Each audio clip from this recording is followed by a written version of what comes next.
यथाग्निर्दाहिका शक्तिः रामकृष्णे स्थिता हि या सर्वविद्यास्वरूपाङ् शारदां प्रणमाम्यहम्। শতরূপে সারদা মাতা ঠাকুরানী স্বামী বিবেকানন্দ ও স্বামী ব্রহ্মানন্দের দৃষ্টিতে। লিখছেন স্বামী পূর্ণাত্মানন্দ। স্বামী শিবানন্দকে পূর্বোক্ত পত্রে স্বামীজি লিখেছিলেন, রামকৃষ্ণ পরমহংস ঈশ্বর ছিলেন কি মানুষ ছিলেন যা হয় বলো দাদা, কিন্তু যার মায়ের উপর ভক্তি নাই তাকে ধিক্কার দিও। নিরঞ্জন লাঠিবাজি করে, কিন্তু তার মায়ের উপর বড় ভক্তি, তার লাঠি হজম হয়ে যায়। এই প্রসঙ্গে 1895 সালের 4 অক্টোবর স্বামী ব্রহ্মানন্দকে লেখা স্বামীজির একটি চিঠি উল্লেখ করা যেতে পারে। সেই চিঠিতে স্বামীজি লিখছেন, যার তাকে অর্থাৎ শ্রী রামকৃষ্ণকে বিশ্বাস নাই আর মা ঠাকুরানীতে ভক্তি নাই, তার ঘোড়ার ডিমও হবে না। সাদা বাংলা বললুম, মনে রেখো। শ্রী রামকৃষ্ণকে স্বামীজি ভগবানের বাবা বলে অভিহিত করতেন, যার সম্বন্ধে তিনি বলেছিলেন, ভগবান শ্রীকৃষ্ণ জন্মেছিলেন কিনা জানি না, বুদ্ধ চৈতন্য প্রভৃতি একঘেয়ে, Ramakrishna Paramahamsa the latest and the most perfect. জ্ঞান, প্রেম, বৈরাগ্য, লোকহিত চিকিৎসা, উদারতার জমাট, কারুর সঙ্গে কি তার তুলনা হয়? সেই শ্রীরামকৃষ্ণেরও উপরে তিনি শ্রীমাকে স্থান দিতেন। সেই তথ্যটি স্বামী শিবানন্দকে লেখা পূর্বোদ্ধৃত তার উক্তিটিতে সুপরিস্ফুট। শ্রীমায়ের সম্পর্কে তার বিশেষ পক্ষপাতিত্বকে স্বামীজি গোপন করতে পারতেন না, বরং বলা যেতে পারে তা উচ্চ কণ্ঠে ঘোষণা করতে পারলেই যেন তিনি পরম উল্লসিত হতেন, গভীর তৃপ্তি পেতেন। তাই স্পষ্টতরভাবে স্বামী শিবানন্দকে লিখেছিলেন, দাদা রাগ করো না, তোমরা এখনো কেউ মাকে বোঝনি। মায়ের কৃপা আমার উপর বাপের কৃপার চেয়ে লক্ষ গুণ বড়। ওই মায়ের দিকে আমিও একটু গোঁড়া। মার হুকুম হলেই বীরভদ্র ভূত প্রেত সব করতে পারে। দাদা এই দারুণ শীতে গায়ে গায়ে লেকচার করে লড়াই করে টাকার জোগাড় করছি, মায়ের মঠ হবে। দাদা মায়ের কথা মনে পড়লে সময় সময় বলি, কো রামহ। দাদা ও ওই যে বলছি, ওইখানটায় আমার গোঁড়ামি। শ্রী মায়ের সম্পর্কে স্বামীজির এই গোঁড়ামির কারণ কি? শুধু আমেরিকা যাওয়ার প্রাক্কালে শ্রী মায়ের আশীর্বাদ লাভ এবং আমেরিকায় স্বামীজির অসাধারণ সাফল্যের পিছনে শ্রী মায়ের আশীর্বাদের প্রভাব উপলব্ধি স্বামীজির ওই মনোভাবের সৃষ্টি করেনি? তাঁদের সকলের জীবনে তথা রামকৃষ্ণ সংঘের জীবনে এক বিরাট সংকট মুহূর্তে স্বামীজি এবং তাঁর গুরুভ্রাতারা শ্রী মায়ের কাছে যে প্রাণপদ অনুপ্রেরণা, উৎসাহ এবং সহানুভূতি লাভ করেছিলেন, তা স্বামীজির হৃদয়ে সবচেয়ে কোমল স্থানটিকে স্পর্শ করেছিল। সেই মর্মস্পর্শী কাহিনীর উল্লেখ করে স্বামীজি 1900 খ্রিস্টাব্দে ক্যালিফোর্নিয়ার প্যাসাডেনা শেক্সপিয়ার ক্লাবে আমার জীবন ও ব্রত, মাই লাইফ অ্যান্ড মিশন বক্তৃতায় বলেছিলেন, একদিন আমাদের গুরুদেবের দেহান্তের দুঃখময় দিন এসে উপস্থিত হল। আমাদের বন্ধুবান্ধব বিশেষ কেউ ছিল না। কয়েকটি অদ্ভুত ধারণা পোষণকারী অর্বাচীন তরুণের কথা কেই বা শুনবে?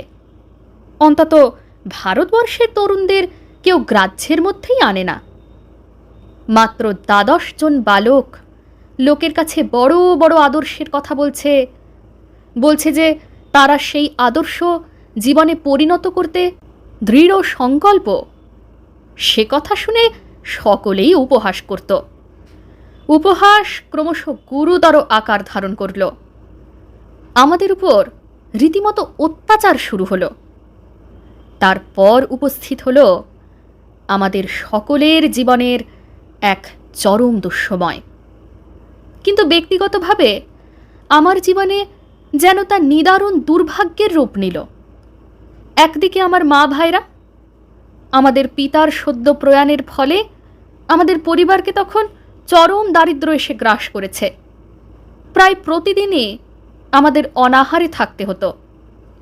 পরিবারে একমাত্র আমিই ছিলাম আশা ভরসা, একমাত্র উপার্জনক্ষম ব্যক্তি।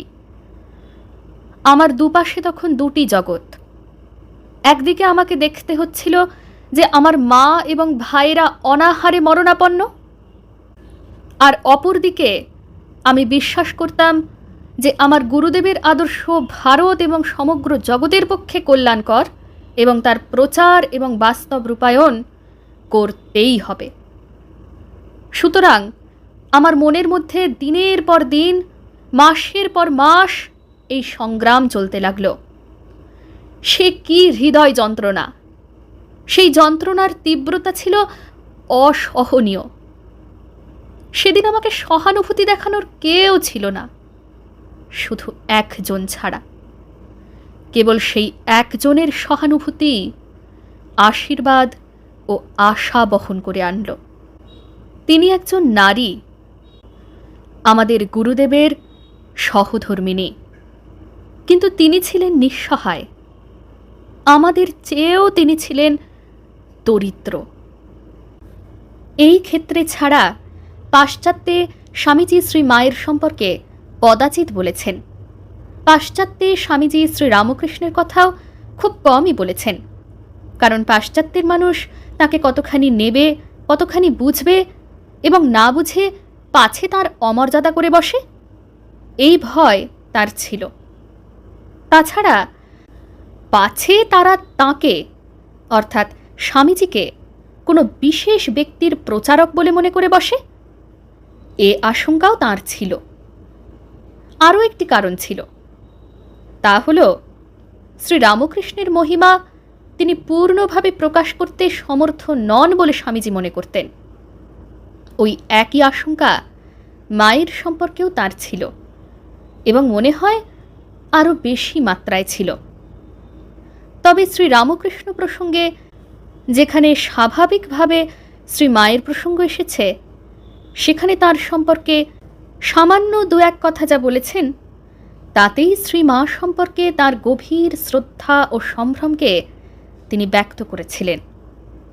যেমন করেছিলেন সহস্র দীপোদ্যানে অন্তরঙ্গ শিষ্য শিষ্যাদের কাছে, অথবা বলেছিলেন নিউ ইয়র্ক এবং উইম্বলডনে শ্রী রামকৃষ্ণ সম্পর্কে দুটি প্রকাশ্য সভায়, যা পরে মোদীয় আচার্যদেব নামে স্বামীজির রচনাবলিতে অন্তর্ভুক্ত হয়েছে। উভয় ক্ষেত্রেই শ্রোতাদের কাছে শ্রী মায়ের অসাধারণ চরিত্র সৌন্দর্য, ত্যাগ, পবিত্রতা এবং আধ্যাত্মিক মহিমার কথা তিনি অল্প কয়েকটি বাক্যের মধ্যেই তুলে ধরেছিলেন। বাস্তবিক শ্রী মায়ের সহানুভূতি এবং আশীর্বাদ যদি সে সময় না আসত, তাহলে কয়েকটি নির্বান্ধব নিঃসহায় তরুণের পক্ষে রামকৃষ্ণ সংঘের সূত্রপাত করা কখনোই সম্ভব ছিল না।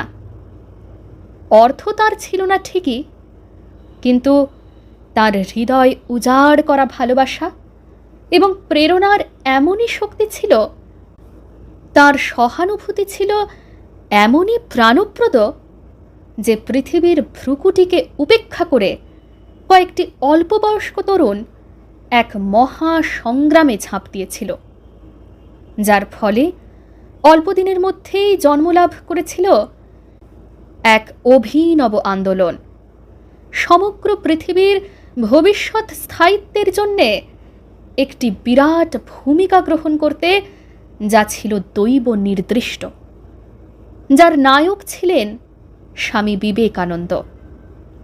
শ্রী মায়ের সঙ্গে স্বামীজির পূর্ব উল্লেখিত সাক্ষাতের সময় গোলাপমা অনুচ্চ স্বরে উচ্চারিত শ্রী মায়ের নিম্নোক্ত কথাগুলি স্বামীজিকে শুনিয়ে বলেছিলেন, ঠাকুর তোমার মাধ্যমে এই সব মহৎ ও বৃহৎ কাজগুলি করাচ্ছেন।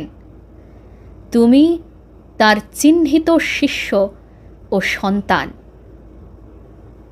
স্বামীজি সে কথা শুনে গভীর আবেগের সঙ্গে বলেছিলেন, মা, আমি তারই বাণী প্রচার করতে চাই এবং সেজন্যে যত সত্বর সম্ভব একটি স্থায়ী সংঘ স্থাপন করতে চাই।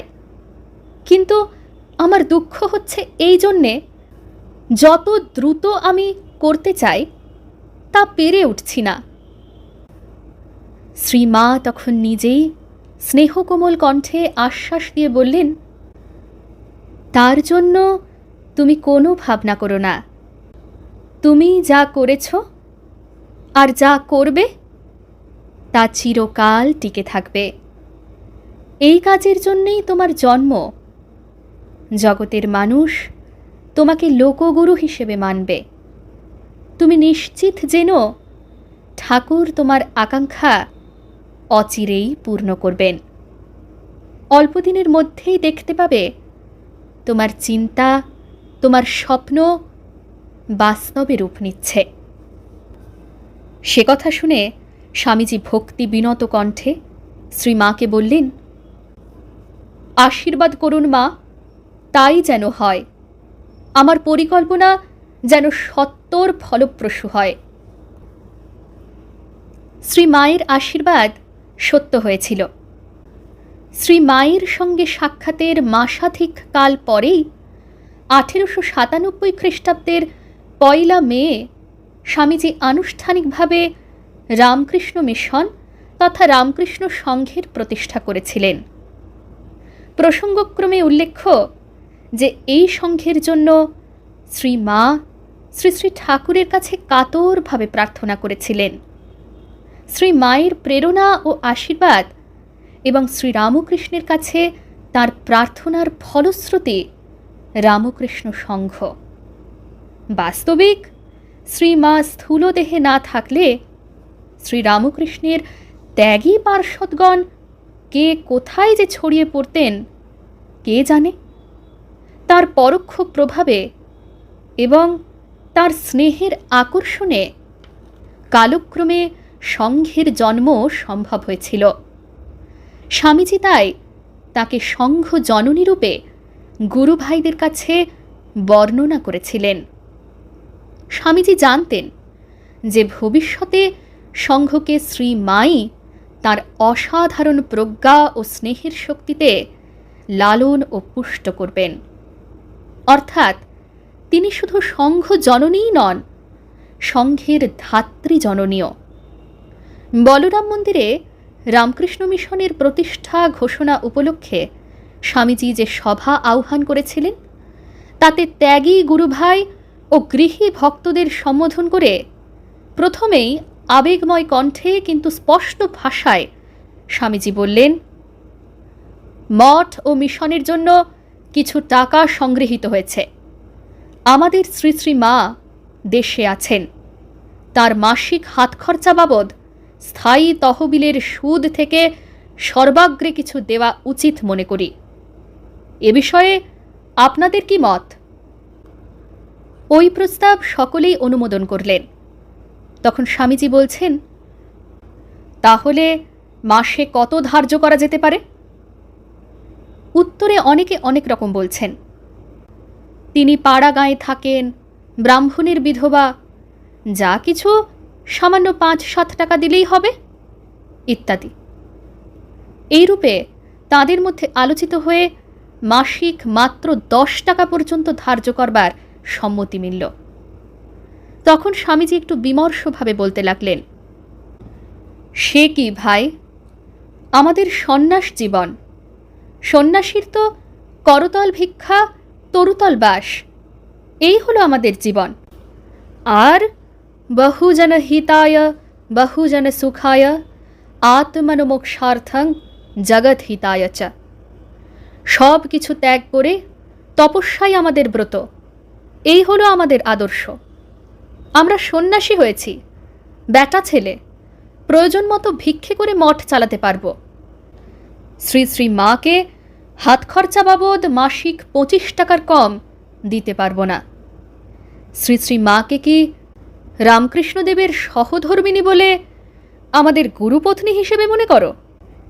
তিনি শুধু তা নয় ভাই, আমাদের এই যে সংঘ হতে চলেছে, তিনি তার রক্ষাকর্ত্রী, পালনকারিণী, তিনি আমাদের সংঘ জননী। আমেরিকায় নানা ব্যস্ততার মধ্যেও দেখি স্বামীজি শ্রী মায়ের খরচপত্র কিভাবে চলছে সে সম্পর্কে খুব উদ্বেগের মধ্যে থাকতেন। 1894 খ্রিস্টাব্দে মঠে গুরুভাইদের লেখা এক চিঠিতে স্বামীজি লিখেছেন, মা ঠাকুরানীর খরচপত্র কেমন চলছে তোমরা তো তা কিছুই লেখো নাই, খালি চাইল্ডিশ প্র্যাটল। ও সকল জানবার আমার এ জন্মে বড় একটা সময় নাই, নেক্সট টাইমে দেখা যাবে। বাস্তবিক রামকৃষ্ণ সংঘের পরবর্তী ইতিহাস সাক্ষ্য দেয়, শুধু স্বামীজির জীবৎকালেই নয়, তাঁর তিরোধানের পরেও যতদিন শ্রী মা মরদেহে ছিলেন ততদিন সংঘকে বহু দুর্যোগ এবং সংকট লগ্নে তিনি আক্ষরিক অর্থেই রক্ষা করেছেন, পালন করেছেন। শুধু তাই নয়, আদর্শ ও পন্থা নিয়ে কোনো বিরোধ উপস্থিত হলে ব্যক্তিগতভাবে অথবা সমষ্টিগতভাবে সংঘভুক্ত ত্যাগী সন্তানগণ তাঁরই মুখাপেক্ষী হয়েছেন এবং তিনি প্রয়োজনীয় নির্দেশ দিয়েছেন, পথ দেখিয়েছেন। জননীং শারদাং দেবীম রামকৃষ্ণং জগদ্গুরুম পাদপদ্মে তয়োশ্রিত্বা প্রণমামি মুহুর্মুহু। জয় মা।